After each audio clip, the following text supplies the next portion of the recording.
Grabe. Maluoy, mga muna. Ano na siya? Hindi pa init. Ano siya? Grabe. Ano ni siya? Sakripisyo?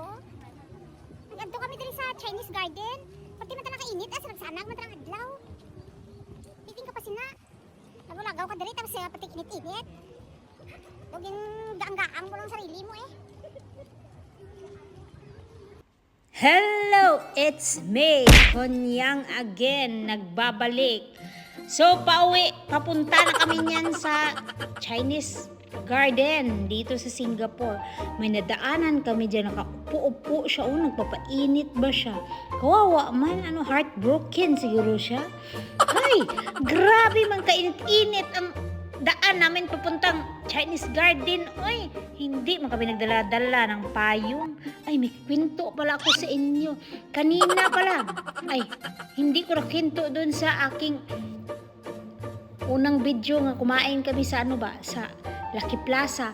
Pero may nangyari doon sa Lucky Plaza ba? Umuwi na yung mga kasama ko nga, dalawang sister. Pero kami naiwan doon sa Lucky Plaza. Kaya ukay man kami doon sa taas sa may 6th floor ba. At saka nangyari yung nabugbog yung Pinay ng ibang lahi, yung itik ba dito Singapore. Ay kawawa talaga yung babae bay.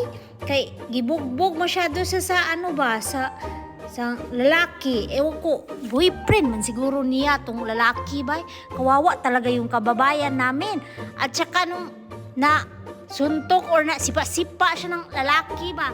Ang aking sister nga si Sister Yamyam, nasali man siya paghagis ba, pag tapon ng babae ng sandal niya ba, natamaan si Yamyam sa dahi. Natamaan siya ng sandal.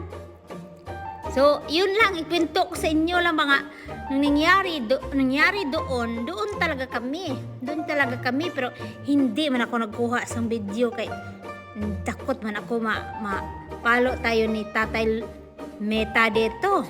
Bawal man yan. Uy, tsaka kawawa man. Hindi man kami makatulong doon sa aming kababayan kay takot din ako. Oy, mamaya pa ako doon. Balik tayo dito sa Chinese garden ba. Namasyal kami dyan. Uy, ganda-ganda na pala ang Chinese garden. Ang tagal ko na kasi hindi nakabalik dito. Mga panahon pa ni kupong-kupong ba, nakapunta ko dito. Ay, ang ganda-ganda naman talaga pala. May mga water lily. Hindi kami nakaakyat doon sa may tower kay close Manila, oy. Pero dito lang kami na masyal sa ilalim. Dami palang nagdidit-dit dyan. Kanina, wala